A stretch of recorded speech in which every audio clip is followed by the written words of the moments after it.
రామదేవత అయినటువంటి రాపూరమ్మ తల్లి బ్రహ్మోత్సవాలు అయితే జరుగుతున్నాయి కదా, మనం ఆ ప్లేస్కి వెళ్తున్నాము. ఆ ప్లేస్కి వెళ్ళడానికి మనం పాత బస్ స్టాండ్లో వచ్చి పాత పెంచులకొండ రూట్ మీకు ఐడియా ఉంటే అక్కడ నుంచి వచ్చామంటే ఇటు రైట్ వెళ్ళామనుకోండి పెంచులకొండకి వెళ్ళొచ్చు. అటు కాకుండా ఇటు వెళ్ళామనుకోండి రాపూరమ్మ తల్లి దేవస్థానం దగ్గరికి అయితే వెళ్తాము. నేను లోపల చూసుకుంటూ వెళ్తాను, మీకు అర్థమైపోయి ఉంటుంది. ఈ లైటింగ్ అది చూస్తే డైరెక్ట్గా అమ్మవారి దేవస్థానం వరకు ఇదే విధంగా లైటింగ్ అయితే ఉంటుంది. ఈ రాపూరమ్మ తల్లి దేవస్థానం దాదాపుగా 4 శతాబ్దాల నుంచి చరిత్ర కలిగినటువంటి దేవస్థానం. రాపూర్లో ఎలుగోటు వంశస్థులు అని చెప్పేసి వాళ్ళ ఇంట్లో అమ్మవారు వెలిశారు. అప్పట్లో ధాన్యం సేకరించి భద్రపరిచే గోనలు అయితే ఉండేవి అనమాట.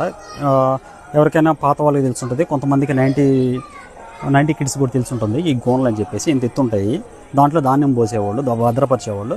అలాంటి ధాన్యం పోసి అవసరాలకు తీసేటప్పుడు, ధాన్యం తీసేటప్పుడు ఎంత ధాన్యం అయితే తీస్తున్నామో అంత ధాన్యం మళ్ళీ పుట్టుకొని వచ్చేది అనమాట. అంటే ఒక అక్షయ పాత్రలాగా పుట్టుకుంటూ వచ్చేది.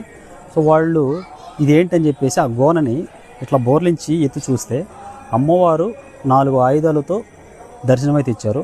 అప్పటి నుంచి అమ్మవారికి ఇక్కడ ఒక చిన్న పందిల్లాగా ఏర్పాటు చేసి అమ్మవారికి అయితే దేవస్థానం అప్పటి నుంచి నిర్మించున్నారు అనేది ఒక కథనం ఉంది. అమ్మవారి ప్రసాదం అయితే పెట్టారు కప్పులో, బాగుంది ప్రసాదం, ఒక కప్పులో ఇచ్చారు.